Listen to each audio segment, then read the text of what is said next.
What's up, guys? It's your girl Christina, tu vecina favorita que maquilla, and today I am doing a car chat video. Now, I've seen a lot of other YouTubers do this, and I don't know, it seems like people like these type of videos. I don't know. Y'all can let me know if you guys like this type of thing or just stick to my usual backdrop type of videos. So, this topic for today's video, y'all know when I see something circulating a lot on the internet, if I care to have an opinion about it, I might come on here and, make a video. So it seems like I've been seeing this topic of now who should be allowed to be called black or who should just identify as mixed. I've been seeing it in a few different circles. I've been seeing this discussion coming up in the natural hair movement. I've been seeing it come up within the Afro-Latino movement now. And I've also seen it come up just when people are having the general discussion of who should now be considered black, mainly here in America. And this discussion is not only limited to African Americans now. Basically a lot of ethnic groups are brought into this conversation. Y'all already know, Dominicans, we are brought into that conversation all the time. Basically any ethnic group in which there is substantial black mixing or whatever, this conversation is had. So I guess I'll first start with what I've been seeing as far as who is or who should be called black in America. And as always, I will try to, articulate my thoughts as well as I can. I know that I cannot speak for everyone, and you guys know my aim is never to offend anyone. So, I'll try to relay what I've seen and just my own thoughts, as best as I can. So, I think this is a very complicated kind of issue. There's just so many things at play here. Because we have the historical fact that here in the U.S., anyone with the slightest bit of, black in blood has been considered black. But then now there's also, well, not now, but, there's also the topic of genotype versus phenotype. Because there are people that genetically are black or, are predominantly black, but they look what you would consider mixed or more white passing. And you also have people that, they may be biracial, literally half black, half white, yet they look more black, and so they're just considered black. But I don't know, I feel like I've been seeing this conversation come up more so among women. Because I feel like, at least from what I've seen, black men, yes, they may be categorized, split up between light skin, dark skin, but even if they're mixed, I don't know, I feel like men haven't really had to fight as much, at least the darker skinned men, for representation among black men. Yes, there are people that have their preferences. There are some that prefer the lighter skinned black men. There's some that prefer the darker skinned ones. But I feel like they're represented, I guess you could say, almost equally, in media and stuff like that. And there are also certain groups of women that, they fetishize these black men, especially the darker skinned ones. So I feel like for them it's a little different. And so I see this issue coming up more among black women.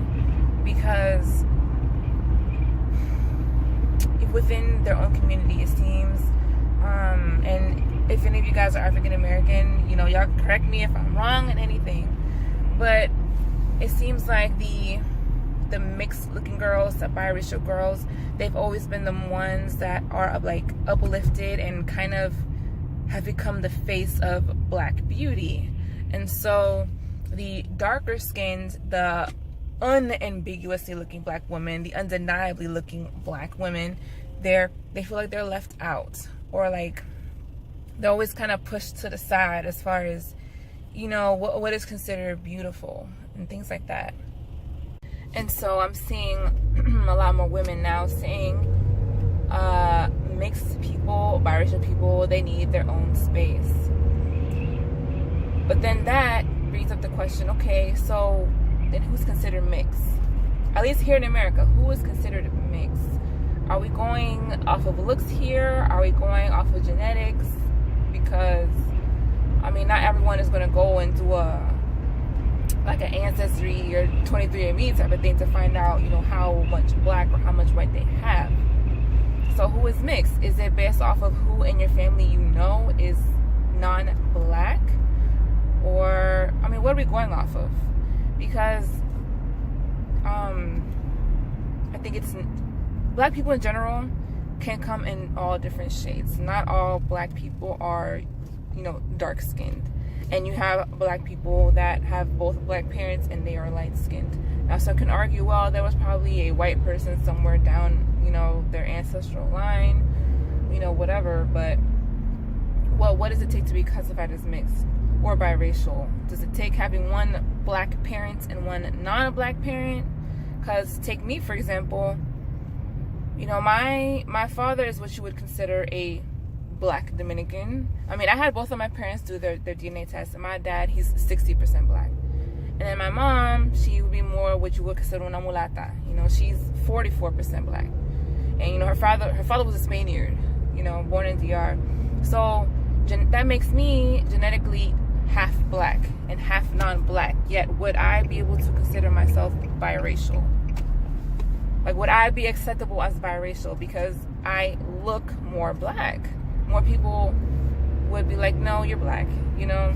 So I was like, where do we draw the line? And that's something I've seen some people saying, like, oh, there has to be some type of limit or boundary to who is considered black. But it's okay, well, how do you draw that line? And I feel like it just gets very complicated at that point, you know? So, I mean, I don't know. It's, like I said, it's a tricky situation because I see where a lot of the, you know, black or darker skinned women are coming from because they feel like they've had to fight for representation and stuff like that. And it's always the lighter skinned girls that, you know, become the face of black beauty. So, you know, on the one hand, I get that. But on the other hand, it's like, okay, well, if you're going to draw a line, where do you draw it, you know? And this goes on to my second point, which is I've seen this same type of issue coming up within the Afro-Latino movement. So, okay, so I have mixed feelings with the word Afro-Latino. So I did do a video about being Afro-Latino or Latina, and that video was talking mainly about my personal experience, you know, being a darker skinned Latina, growing up in Northern Virginia at a time where there were not a lot of other dark skinned Latinos. But I admit that I have a love-hate relationship with it. When it first really started being used, I didn't like it. Then I kind of warmed up to it a bit, but now I'm back to, I don't know. Now, I will say I think there are pros and cons to it. I think the pro to this whole Afro-Latino thing is that it has brought visibility and awareness to black Latinos. And that is something that we were, like, very much lacking. There has always been a lack of representation in the Latin American media, at least on, like, a global level of, you know, the darker skinned black Latinos. So I think on the one hand, this movement has helped to shed light, you know, on the fact that darker skinned or black Latinos exist. And it has also like created this sense of pride in our African roots, which a lot of Latinos didn't really, you know, claim, you know. So on the one hand, you know, I feel like it has done a good job as far as that. But at the same time, I feel like it further divides us in a way from other Latinos. And I feel like, you know, we've been, like, darker skinned Latinos, we've been basically having to deal with or struggling with just being even accepted as Latinos So why are we further separating ourselves from Latinos? Why aren't we just saying I'm Latino? Yes, I'm black. Yes, my skin is dark, but I'm a Latino. Like, why are we further dividing ourselves by putting the Afro in front? So anyway, again, I have mixed feelings about it, but I can respect it for the good that it has done. But anyway, that's why I don't really push the Afro-Latino thing too much. I don't say it that often.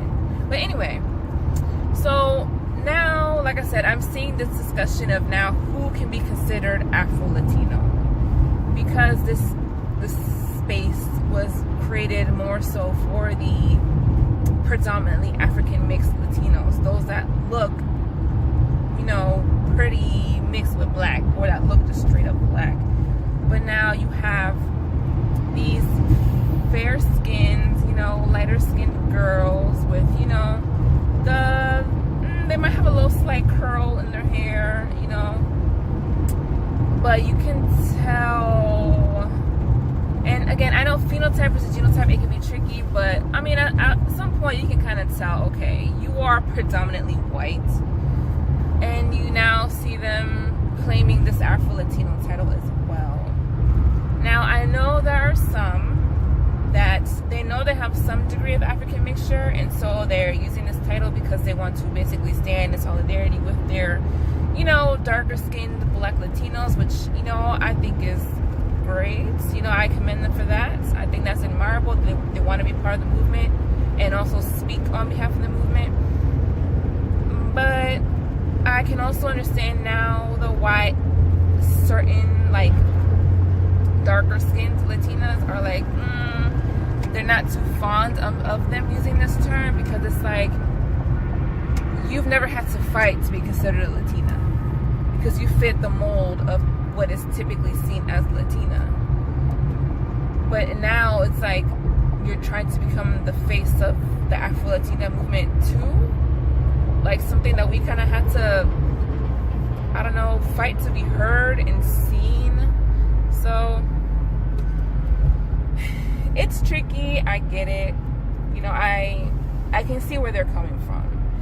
And so, like I said, it very much reminds me of how some darker skinned black American females feel, and how the darker or the mixed looking ones, you know, they just get pushed to the forefront. And now this also seems to be a thing within the natural hair movement, which, so I mean, I've never really followed it that hard. I mean, because so in my understanding, the natural hair movement was created more so for, you know, black women with like type 4 hair, especially like the 4C type hair, the type of hair that has always been undesirable, that has never been seen as beautiful. So this movement was created for these women to you know, embrace their natural hair and to basically learn how to take care of it, and you know, just to bring a sort of representation in the media to the women with this type of hair. And that is what I saw it. Now okay, so it seems like there is some division, and if any of you guys follow the natural hair movement more closely, y'all can again correct me if I'm wrong, but it seems like some women feel like those with like the type 3 hair or whatever shouldn't really be included, because those type of curls have always been the quote-unquote desirable type of curls. So I don't know, they, like, that's not to say they're not considered natural. I mean, wearing your hair in its natural state, regardless of what that natural state is, you are natural. Okay, when I wear my hair curly, right now it's shaped, when it's curly, I am natural. But they don't feel that they should be part of this movement in itself. Okay, because now they feel like the girls with the type 3 curls are becoming the face of the natural hair movement. Okay, and they feel like that is unfair, because that movement was created for the kinkier, you know, hair textures. So it's like, regardless of what the conversation is, it always goes back to this same thing. Like, at what point are you no longer considered black enough or whatever to be considered part of these movements? Like, for the Afro-Latinos, for example, at what point can you no longer consider yourself Afro-Latina? You know, at what point is your blackness not enough? Or even the conversation of who should be considered black in America, even though historically everybody with the littlest bit of black has been black, but now it's like people feel like there should be some type of line drawn. So it's like, where do you draw this line? At what point can you consider yourself mixed? You know, because technically all African Americans have some type of mixture in them. But again, does it take having one white parent? Does it take looking mixed, looking racially ambiguous, you know? And also within the natural hair movement. Because I saw a video of this one YouTuber. Apparently she's half Ghanaian, half, where's she from? Some European country. But her hair is really kinky, but she looks like her skin color is very white. But she labels herself, she identifies as black. And so there was a lot of, I don't know, I guess going back and forth saying you're not black. You shouldn't be part of the natural hair movement. You know, or just you're mixed. Just say that you're mixed because that's what you are. And that's where I see a lot of people saying, like, it's okay to be mixed and call yourself mixed. Because it's almost like it's taboo within Black American society to call yourself mixed. Even if that's what you are. You know, which, coming from, you know, other cultures, that's what we all do. Like in Dominican culture, we pretty much all consider ourselves mixed. Because most of us are. I mean, of course, there's some that look undeniably black. So for them to call themselves mixed, I don't know. It's according to American standards, it'd probably be like, what are you doing? You're black. But anyway, that's a whole different topic. But yeah. So I don't know. What are you all's thoughts on this? I feel like at the end of the day, there really is no right or wrong answer or way to go about it. I guess it really just comes down to how you personally choose to identify. Like in my case, I always identify first as Dominican, point blank. But I also consider myself Hispanic. But when it comes to race, I'm mixed race. That's what I am. You know, I'm 52% black, 40% European, 8% Native American. I'm mixed. But I know that within American society, I'm black. You know, so I mean, I have no doubt about that. There's no confusion, and I guess you could even say because my phenotype is more black, it makes it easier for me to just go ahead and make that distinction and call myself black.